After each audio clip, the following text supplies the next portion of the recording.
তো বন্ধুরা আবারও বেরিয়ে পড়েছি একটা নতুন জায়গায় ঘোরার জন্য। চলে এসেছি আমরা এখানে। আমাদের রুম থেকে এটা 15 মিনিট দূর আছে, আর একটু হাঁটার পথ। 15 মিনিট হাঁটার পর আমরা চলে এসেছি সেই প্লেসের। লোকেশনটা দেখতেই পাচ্ছ তো আমরা, সামনে লোকেশন। পিছনে আছে আমার একটা সুন্দর করে ছোট্ট পাহাড়, আর সামনে একটা ঝিল, লেক বা পুকুর বাংলায় যেটাকে আমরা বলে থাকি। আর এদিকে আছে ছোট্ট সমুদ্র, ছোট্ট সূর্যের একটা অপরূপ প্রাকৃতিক দৃশ্য, যেটা তোমরা দেখতেই পাচ্ছ। প্রাকৃতিক একটা দৃশ্য অসাধারণ, জাস্ট একটা ওয়াও ওয়াও সিন আসছে এদিকটা থেকে। এদিকটা থেকে লোকেশন, এদিকটা থেকে এরকম লাগছে। পিছন দিক থেকে তোমরা দেখতে পাবে এদিকটা। আর একটা ছোট্ট ছোট্ট ঢেউগুলো যেন একটা সমুদ্রের বুকের মতো সুন্দরভাবে আসছে, যেটা দেখতে খুব সুন্দর লাগছে। আর এদিকটা হচ্ছে তোমরা দেখতে পাচ্ছ রোড আছে, আমাদের রোড। পিছন দিকটা আছে চাষের জমি, ওই দিক থেকে চাষ করা হয়, ওইদিকে চাষবাস করা হয়। আমরা চলে এসেছি নতুন একটা জায়গায় ঘুরতে।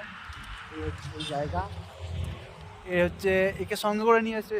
বন্ধু, তোমার কেমন লাগলো ঘোরাঘুরি করতে? খুবই ভালো। একবার ঘুরেও যাবে এখানে। আজ যে তোমাকে একটা নতুন দৃশ্য দেখালাম, তুমি এতক্ষণ ধরে রুমের মধ্যে বসেছিলে, বলছিলে আসবে না, এই যে আরে সুন্দর সুন্দর, এত সুন্দর প্রাকৃতিক দৃশ্য, সুন্দর দৃশ্য, মানে তুমি দেখতে পারবে, তুমি বিশ্বাস করতে পারবে না এরকম দৃশ্য যে কত সুন্দর হতে পারে। জাস্ট এ ওয়াও ওয়াও, যাকে বলে জাস্ট এ ওয়াও ভিডিও। দেখতে পাচ্ছ বড় বড় মাছ ধরছে এরা এখানে। এই মাছ থেকেই হবে একদম সুন্দর সুন্দর ফিশ ফ্রাই, সেটাই একদম দৃশ্যে চলে আসবে।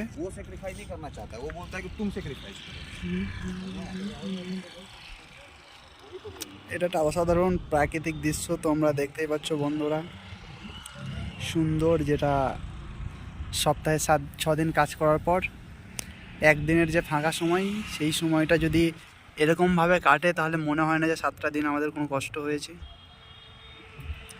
আর পিছনের পাহাড়টা তো জাস্ট ওয়াও, আর সঙ্গে এই জলের যে ঢেউটা জাস্ট অসাধারণ। তোমরা বুঝতেই পারবে যে দেখে মনে হচ্ছে না যে এটা জল, এটা একটা আলাদাই অনুভূতি। এটা মুয়ে মুয়ে।